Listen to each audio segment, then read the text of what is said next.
C'est sûr que quand on pense à une grande école, c'est pas un jardin, c'est pas la première chose qui vient à l'esprit.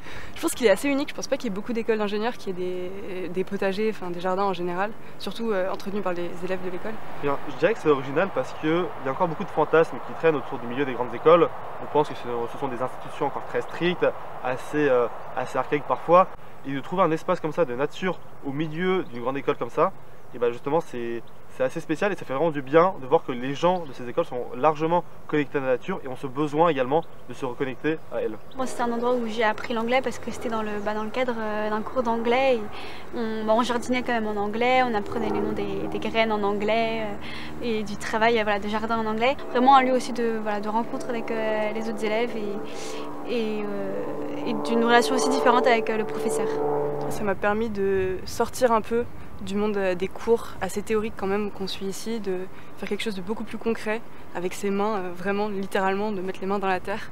Et ça c'est quelque chose qu'on perd un peu en grandissant dans les études supérieures, le contact avec la matière.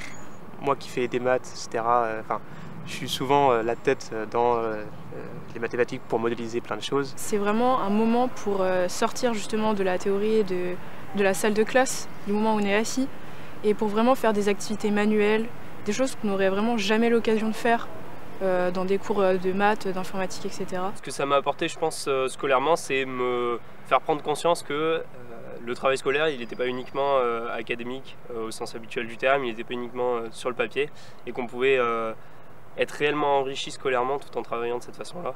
Et ça apporte vraiment à la fois pour le regard qu'on porte sur les choses et pour la suite de la scolarité.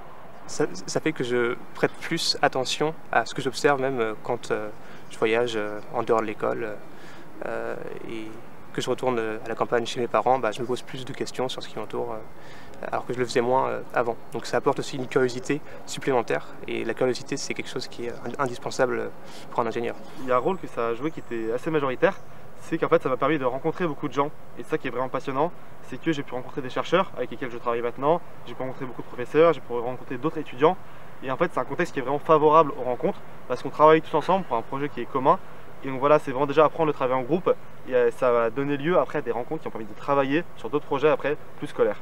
Donc c'est vraiment un lieu où on va partager un peu les mêmes valeurs, on va créer du lien avec des gens qui ont un peu la même vision des choses que nous sur des sujets environnementaux et donc ça c'était très intéressant.